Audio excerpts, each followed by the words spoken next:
Following both Israeli and joint Western powers' strikes on Syrian and Iranian installations in Syria, Russia has threatened that they may now rethink the delivery of advanced S-300 anti-aircraft missile systems to Syria. Joining me to analyze these announcements is Dr. Martin Sherman, the founder and executive director of the Israel Institute for Strategic Studies. Thanks so much for coming back to the show. So, Dr. Sherman, when you're hearing about this new announcement, this change in Russian policy, do you see that as an offensive or a defensive move? Well, first of all, I don't think it's an actual change here. It's merely a threatened change. And the Russians have threatened to deploy these advanced anti-aircraft missiles before and backed away from it. I have a feeling that the Russians don't really want to get into a sort of intense conflict with Israel. I think that they would rather keep things on a slow burn. And they know that Israel cannot allow its freedom of action in the skies over Syria, over Lebanon, to be threatened by advanced systems. There was quite a brusque interview with General Amos Yadlin in Bloomberg not long ago.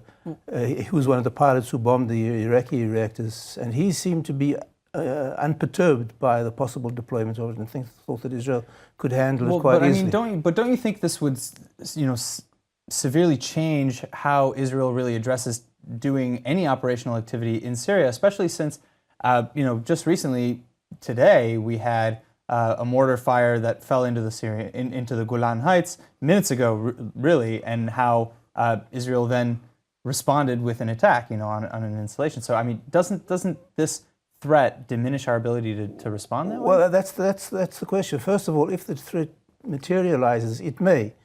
But as I said, military experts in Israel seem to believe that Israel can deal with it. And in the past, Israel has shown impressive ability to deal with anti-aircraft defenses, whether it was the SAM missiles in the 1980s on the Lebanese border, whether it was the air defenses of the Iraqi reactor. And even recently, they've shown that they can basically hit targets with impunity. Final question then. Very quickly, how should Israel be responding to this? Well, I think Israel should make it clear that it will not allow this to be deployed. This may be the first operational test for the new F-35s that they've got, which seem to be able to deal with these S-300s. So it's a very tense situation. I think Israel's been dealt a bad hand in Syria, and there are not many good choices, but I don't think it can back away from its demand to have freedom of action over the skies there. All right. Well, Dr. Sherman, thank you very much for coming back. Thank you.